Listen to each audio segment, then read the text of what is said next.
Hello, my name is Hassan Sorrells, and this is the Leadership Lessons from the Great Books podcast, Shorts. There's no co-host on Shorts.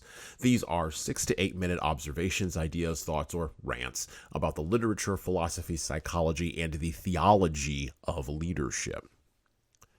Because listening to me talk about leadership for now around 6 to 8 minutes is better than reading and trying to understand yet another business book.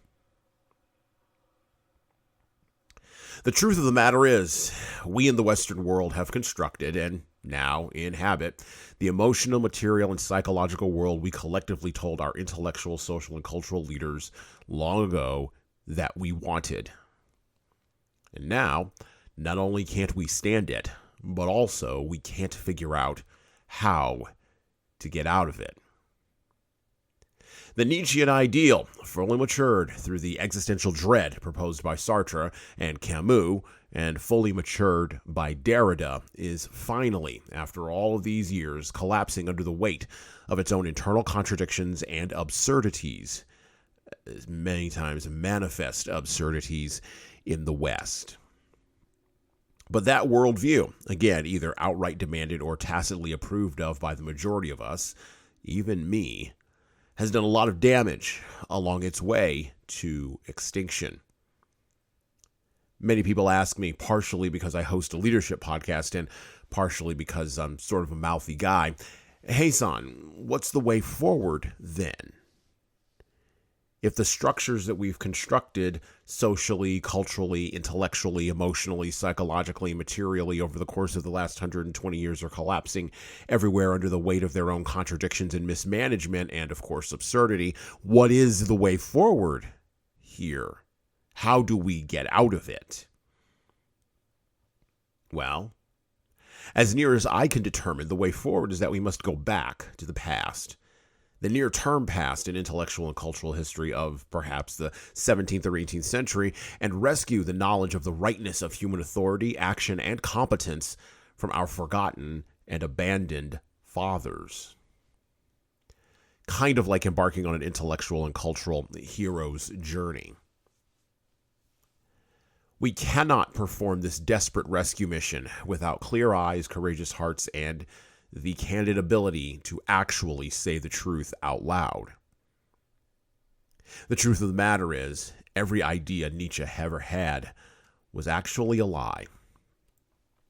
But it was close enough to the perceived truth of a godless reality that, in the maelstrom of moral, intellectual, and cultural destruction wrought by the ideas of Marx, Darwin, and Freud, the lie went mostly unnoticed, which has allowed the lie to expand in a cancerous manner, starting in the sub-basement of Western intellectual and psychological thought.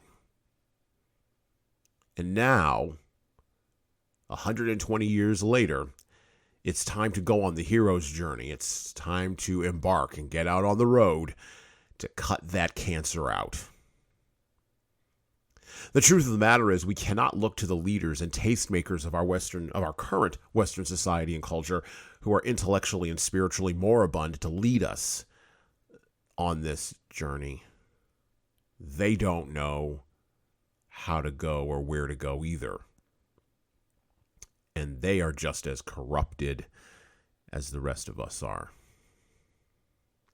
Instead, it's going to be the hobbits, the small people, the innocuous people, the most unlikely people of all in Tolkien's hero's journey masterpiece, who are going to lead the march away from the reality of the Nietzschean ideal that we're all watching fall apart in front of our face, and back toward the sanity of enlightenment-based reality. Or perhaps we may even march backwards even further. At the end of the day, it's up to the hobbits. And there are a few Gandalfs hosting podcasts, writing books, and making YouTube videos who are wisely pointing the way down the road that leads directly to Mount Doom. But tragically, as usual, as is on any hero's journey, the way to hope lies through Mordor. And the orcs, Well, the orcs are all armed with Apple iPhones, and they have Twitter feeds. My sage advice to you as a hobbit listening to this is have the courage and tread cautiously when you head out of your door and you hit the road on the way back to saving Western civilization. And well, for the moment, on this topic anyway, that's it for me. Listen and subscribe to the Leadership Lessons from the Great Books podcast on all the major podcast players that you listen to, including iTunes, Stitcher, Google Podcasts, and of course, Spotify. And leave a 5-star review if you like the Leadership Lessons from the Great Books podcast. Look, we need those reviews to grow, and it's the easiest way that you can help us actually grow this show. And of course, tell all your friends. If you want to get started down the leadership path, our products from HSCT Publishing can help you and your team do that. So check out our training webinars, our coaching services, and more at leadershiptoolbox.us. And check out our video-based subscription service at leadingkeys.com.